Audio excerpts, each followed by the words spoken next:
when you are working on yourself consciously in order to make changes in your psyche, changes which you would call more beneficial, more positive, then you can do different exercises. One of them, I would call it seeking the opposite. You know, in Polish we say nie ma tego złego, co by na dobre nie wyszło. I could translate it: in every bad thing there are some good circumstances. So basically it is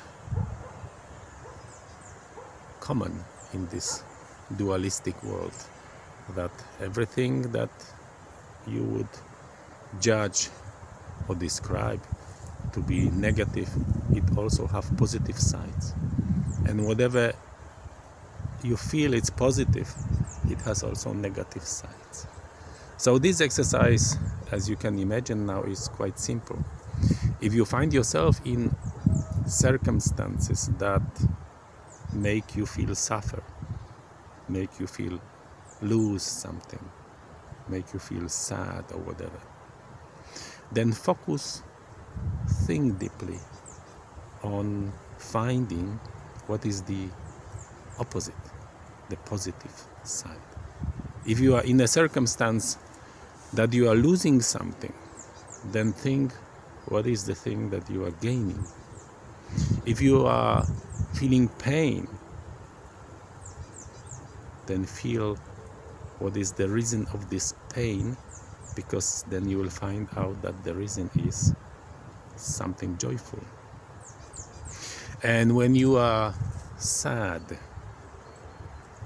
in a situation that you feel makes you sad, focus on finding what is the thing, the opposite, which allows you to feel joyful. Look for the opposite, and your life will be much easier.